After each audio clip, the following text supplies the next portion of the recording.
The egg. Such a small and fragile object, yet it holds the vast symbolism of great potential and life itself. A miracle of nature. And yet, despite all of that, it's such an everyday object that just about anyone can toy around with life and death as if gods. Are we deserving of such power if we do not even give it a second thought? Who are we to decide between life and a breakfast meal? And really, in the grand scheme of the universe, human life is but a speck. So are we not like mere fragile eggs ourselves? What? You egg!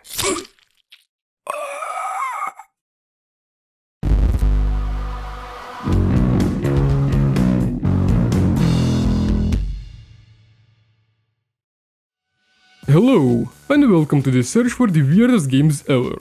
Ever since the start of this channel, I've had the passion to look for the weirdest video games I can find, because the weirdness, unusual solutions, and crazy artistic expressions intrigue me. While the big dogs in the gaming industry are playing it safe and by the numbers, I prefer being surprised by indie devs or old and forgotten obscure titles. In terms of this series, a weird video game can be so many different things, just like any other kind of piece of art. So I just have two metrics. Is the game properly weird and unusual, and is it actually enjoyable as a video game? The theme of this particular video is eggs. This would have been a perfect Easter special, but this is as good as I can get with my timing. I was quite surprised by just how many video games there are that are all about eggs. I thought that's just kind of weird, but somehow it didn't instantly click with me until I played them that eggs are the fragile objects. So they're bound to be used for some rage-inducing mechanics that would require me to be extremely careful about what I do. Anyway, let's get started and... Cook the man some fucking eggs, bitch!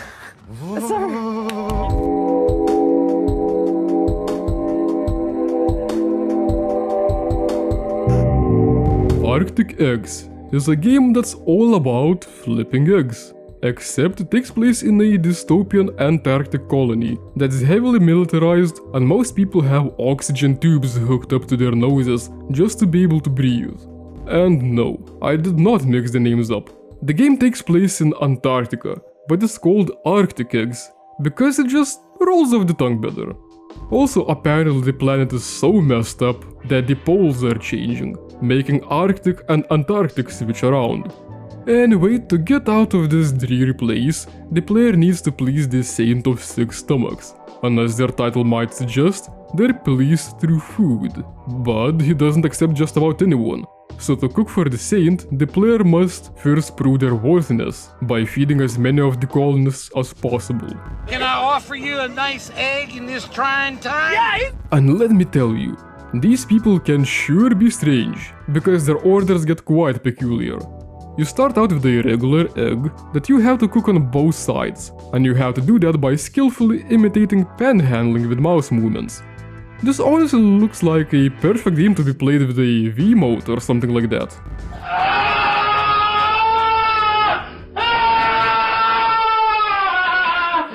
But yeah, the people are quick to ask for pretty strange objects to be cooked. Some of them are straight up obstacles, but none of them may fall out of the pan, or you have to do it all over again. Only 90 cents for 70 grams of protein. Cheaper than eggs. First, it's stuff like cigarettes. Apparently they're used as a spice here, but they're pretty much a timer, because you have to cook everything before the cigarette burns down. Later you get more oddly shaped foods like bacon or fish. Some soldiers might toss bullets into the pan for fun. Live goddamn bullets! They set off and the blast pushes everything else away. At least you are allowed to drop bullets, but that's not always easy. Some weirdos enjoy eating cockroaches and those bastards keep trying to escape out of the pan. I have noticed an odd pattern, but so far every single game that had a major focus on cockroaches that I've played has been pretty great. I hated these pufferfish that bounce around so much. But I think the worst obstacle for me were these shot glasses with cubes of ice. You can't allow the ice to melt, so you have to try and keep it inside the glasses. First of all, the depth perception is a bit tricky when placing down the objects, but then you also have to flip everything except the glasses, so the eyes wouldn't fall out, and that was infuriating. Also, this must be the first game ever that made me hate beer. As I say that, I could see how some people might start comparing Arctic Eggs to some of those rage physics-based games like Getting Over It, but I would disagree. Those rage games punish even the smallest mistake and may set you back to the very beginning, and you have to play the entire thing flawlessly. I do not have the time or patience for that kind of thing. There is actually another game called Egging On that felt like it would have been perfect for this egg-themed video, but it turned out to be exactly one of those brutal rage games, so I just refused to play that one. Meanwhile, Arctic Eggs is actually satisfying to play. It came up with a unique, skill-based mechanic as a base and went to town with it. Every individual challenge is fairly short and you can restart it immediately after failing, so it never feels that punishing. And since I found the actual gameplay enjoyable, it was actually nice to be challenged because I felt like I kept getting better and wanted to see what other strange object combinations I'll have to try. There are difficulty options to tailor your experience to your liking, and even those are creative. Easy difficulty changes the pan to a wok, with a lot taller edges to help keep the foods in, while the hard difficulty gives a pancake pan with next to no edges. Yet both of these can be both helpful and detrimental depending on the situation. Actually, I wonder how these pans even work without any source of heat. Maybe they have some sort of inductor built in and a battery inside the handle. Me. I wish I had something to fry my eggs with. The ever-useful frying pan. You know, I never actually flipped anything in a pan without a spatula. I'm quite curious to try it just to make a skit for the video, but I also don't want to make a mess or waste food. Sorry for being a failure of an entertainer. The presentation of Arctic Eggs is also quite lovely. It has a well-stylized retro look with all the low-poly models and the crunchy pixels that always get butchered by video compression. The color palette is appropriately cold and drab. The game uses a dithering filter and I always like those, and the render distance fog is purposefully utilized to make it feel like the cold itself has volume, like it can't be seen through, and as if you could almost touch it. Among the retro stylization elements is the PlayStation 1 style 3D wobble, and that looked a bit off to me. I guess there are people who are nostalgic about that kind of thing, but I grew up playing exclusively PC games, so I never encountered that. This was one of the most extreme cases of wobbling I've seen too, and it made the extreme close-ups really strange. I liked all the environments, but the last level straight up made me think, holy shit, that is so cool! I just don't want to spoil it here for you. The sound design is quite nice. The soundtrack is not among my favorites, but it's thoroughly enjoyable and very stylish. The main menu theme has some cold sounding strings that bring out the sense of desolation.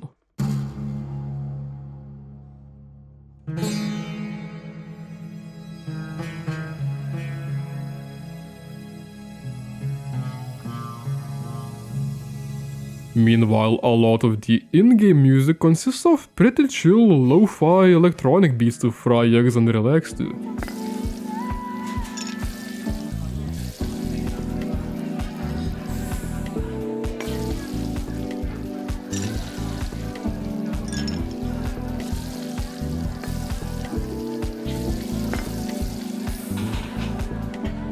It's a pretty specific thing, but I really liked the speech sound effect. It has one of those synthesized gibberish speeches, but it sounds like this really satisfying low rumble that doesn't remind of human speech whatsoever.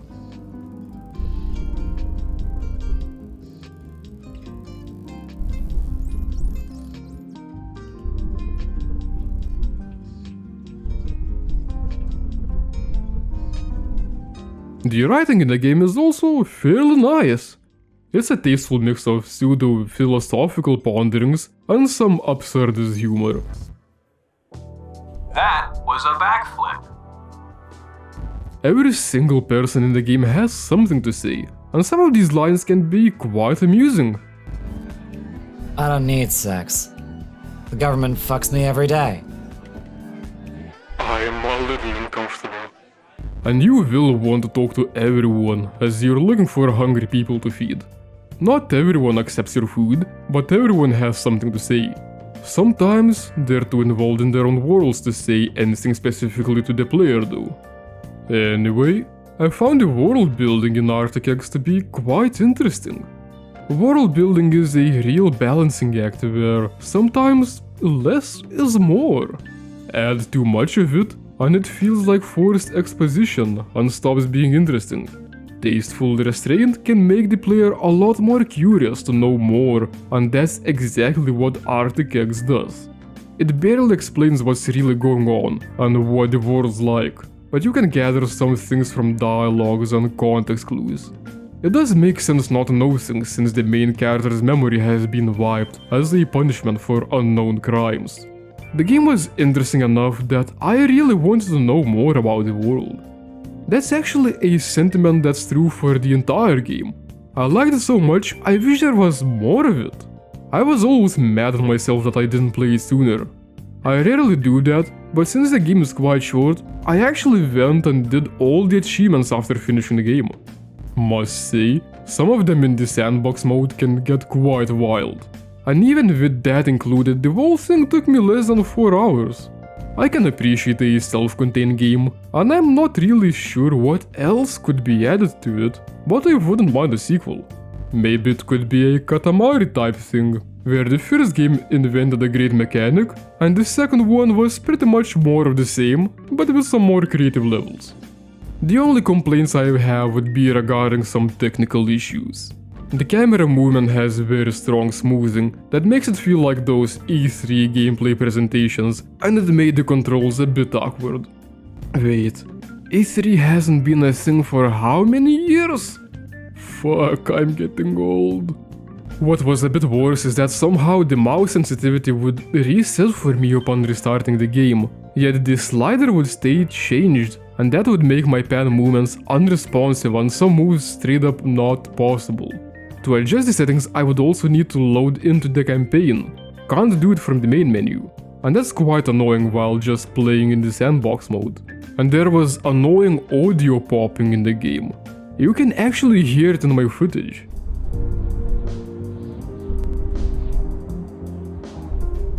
That sort of thing really bothers me.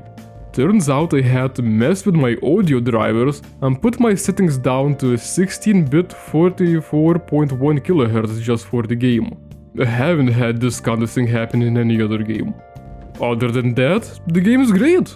I absolutely loved it, and I'd say it's a top tier game in my search for the weirdest. It was actually really enjoyable. I did not only incorporate this weirdness into the presentation, but also the core gameplay mechanic. And that's just wonderful.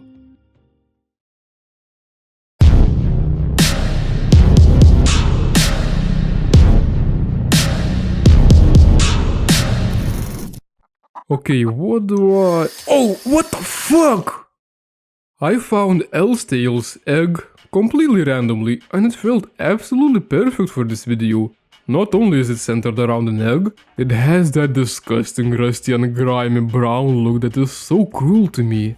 My enthusiasm quickly died down once I started playing the game though.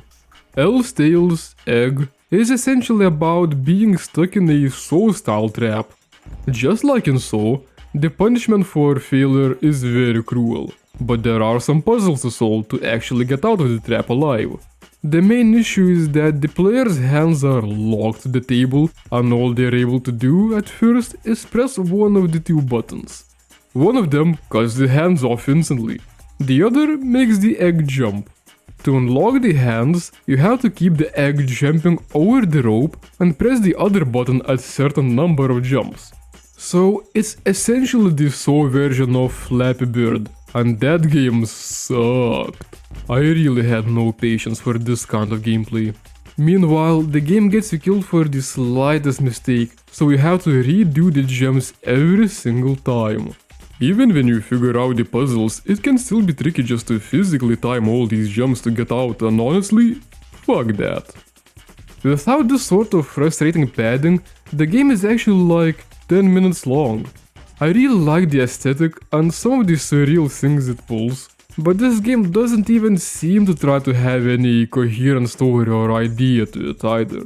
Pretty much everything Arctic Eggs is, Ells Tales EGG isn't.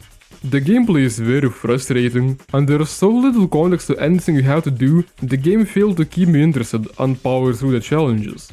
There have been games in my search for the weirds that I simply didn't care about at all, but I actively disliked this one. I'd refund it if the refund period hadn't run out. I try not to be a hater on this channel, but I can't sugarcoat everything.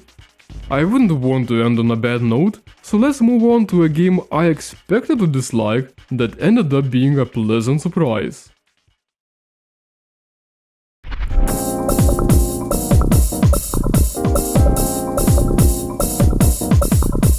Egg Squeeze is a video game in which you squeeze eggs.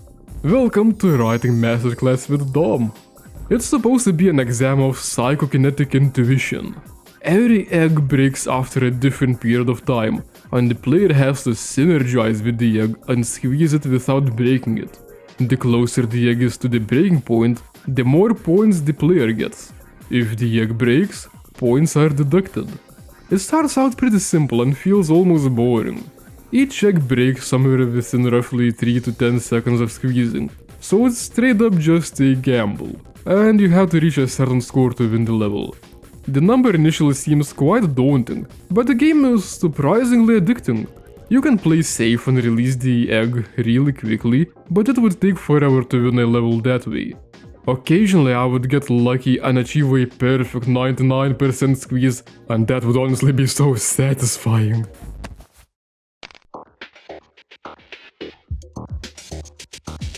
Holy shit! That would grant enough points to win the whole level in one squeeze. There have been numerous cases where the egg broke just a millisecond before I released my hand, and that would be so disappointing. The one purely psychological hurdle in the game so far is the soundtrack. Every time you squeeze an egg, a different song plays. They vary in tempo and intensity, which can really mess with the perception of time. The slow songs would make me hold the egg longer to hear more of the track, while the fast and intense tracks would hype me up, making me want to take action quicker. The second level would get slightly more intricate. A sanity meter gets introduced. Break too many eggs and you lose for good. But you can recover it by several consecutive successful squeezes. There are also colored eggs now, and while they're never officially explained, they might have unique properties. The third level is where the real game begins. The score goal feels impossibly high. We're going to be here for a good while, but in that time all sorts of devices get introduced. Most of them feel like straight up distractions to throw off the player's timing, but they also have some hidden purposes. For example, there is a live chat that will refuse to answer if this is real, but it might make some donations. I would have sworn this timer helped me, but most of the time it was also complete BS. The spirit box is just kinda there. Open up your ass and let the shit run to me. I kinda like the Pong minigame that you can play while squeezing the egg. The main gem would be watching the stock market graph. If you release the egg while it's high, you get a bonus multiplier for your score, but the opposite is also true, so you can really game that stuff. You can look up guides about what each gadget actually does, but I like how obscure and esoteric they are. That's very much in tune with the whole psychic theme. What is that? That's actually pretty scary. You can occasionally get phone calls that can literally make or break the entire run. These phone calls can offer you a gamble. If you pass a certain percentage threshold on the next squeeze, your points will get multiplied several times, and that's very much needed when the end goal is so ludicrously high. But if you fail, you lose all your points, and have to start from scratch. I tried it once, failed. I knew that's not my way of squeezing eggs. Don't teach your grandma to suck eggs. I can absolutely see how this could be really lucrative to people who are prone to gambling though. I prefer to take things slow, but be certain in my progress. Yet it could be several times slower if the player kept taking the offers and losing all progress and having to start anew. The whole game took me only around 40 minutes, but I can see it taking several hours. On top of that, it's almost ridiculous in an amusing way how these psychokinetic exams eventually spiral out into cataclysmic proportions. We must destroy the planet. Squeeze the egg, crush the planet, what's the difference?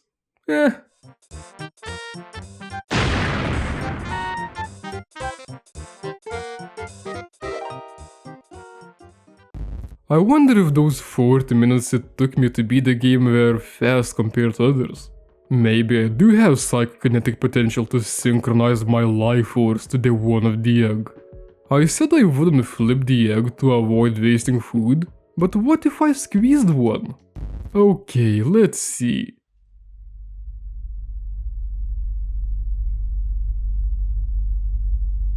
Just kidding, it's just my silly wooden sphere with the little face again. I do have weird eggs though. This one I somehow peeled without breaking the membrane. And this one has 3 yolks in it. What are the chances? Also, did you know that the Lithuanian word for triplets is the same as the word for egg yolk? And for the last game in this video, let's see the progenitor of all these weird eggs. We've got to go back to the past. You can finish the phrase yourself to help me avoid copyright infringement.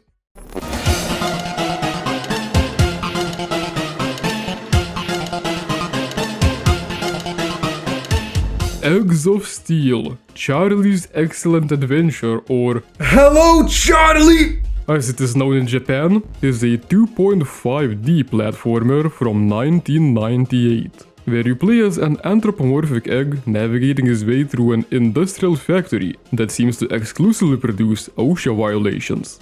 At a glance, it looks like your typical late 90s bargain bin game, but it is not. Right as you boot the game up, the splash screens inform the player that Eggs of Steel is published by none other than Atlas and Enix. What? Even more peculiar is that it's developed by Redmond Hughes Studios, which is not even a video game company, but a film visual effects and animation company that has received Academy Awards for Babe, The Golden Compass, and Life of Pi. Looking at their filmography, they seem to have worked on some amazing stuff like Django Unchained, The Chronicles of Riddick, The Lord of the Rings, and Garfield. So they've been busy with major projects in a different field and thought, screw it, let's do a video game about an egg. Who greenlit this? The first thing you see upon pressing New Game is Charlie getting brutally killed in a workplace accident. What the fuck? Is this supposed to be a game for kids? And then you get dropped into a level that's the actual menu. That's pretty creative. You can adjust sound settings or control scheme before you start. After leaving this place, I was shown an actual well-animated pre-rendered CGI cutscene, in which Charlie is shown to be a really incompetent worker who messes up the entire factory. That's my office, okay?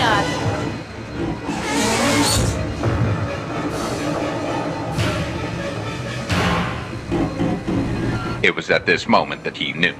He fucked up.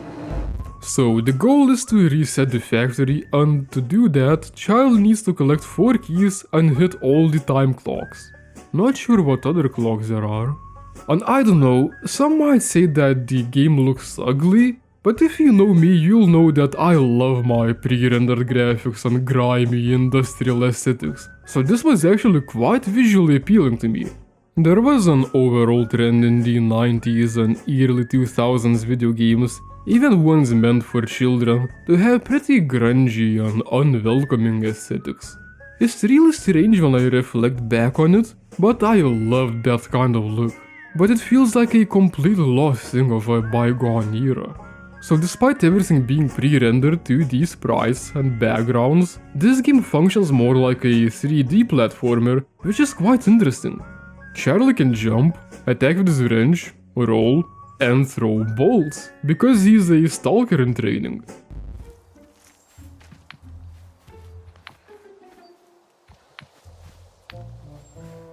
There are all sorts of obstacles and just the platforms themselves seem hazardous.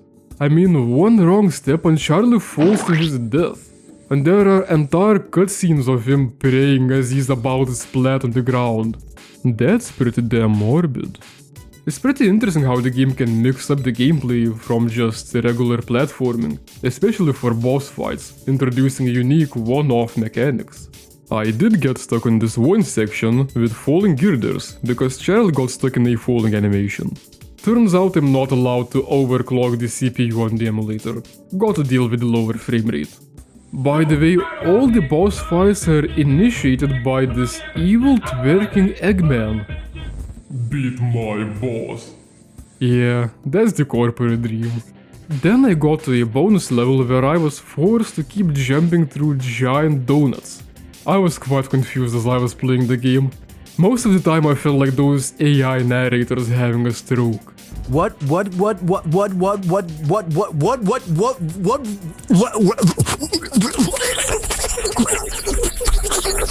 These sections with these spinning cog platforms actually impressed me. I mean, that's all pre-rendered stuff that's being animated, and it makes up pretty atypical hitboxes. Wait, that's Heroes of Might and Magic 3 Victory theme. That was real unexpected. I mean, I know plenty of games use stock sounds, but it's always bewildering to encounter something familiar in the wild. And by the way, Charlie seems to have some sort of condition where he's constantly boiling. So if you don't regularly stand in front of these fans to reduce your temperature, you die. Thought you were hot, guess what? You're not. You are dead, dead, dead. Anyway, platformers are not really my jam, so I don't really have good references to discern whether Eggs of Steel is good or bad, but from what I played, it seemed competent enough, and I liked the presentation. The pre-rendered cutscenes were especially nice. It's just that with the whole theme, Charlie looks more like a pipe cleaner ad mascot than a video game protagonist for children. Prepare for the flush. What? Domestos new 24-hour? Eggs of Steel might not be the weirdest game on its own merit, especially considering what late 90s games look like overall, but it's really strange that it even exists. It's such an odd project to be developed and published by such influential studios.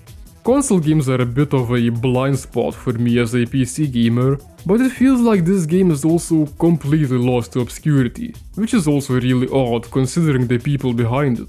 But I don't know. I haven't finished the entire thing, so maybe there's a reason why people decided to collectively forget this game. And that's it for this video. It's been a very mixed basket of eggs, with both games I absolutely loved and disliked with a passion. But I've got to give it to all of them. They've been pretty strange discoveries. I hope you enjoyed this video, and if you'd like to support me in my search for the weirdest games, you can do it through my Patreon or Ko-fi pages. Thank you so much for watching, and see you in another video.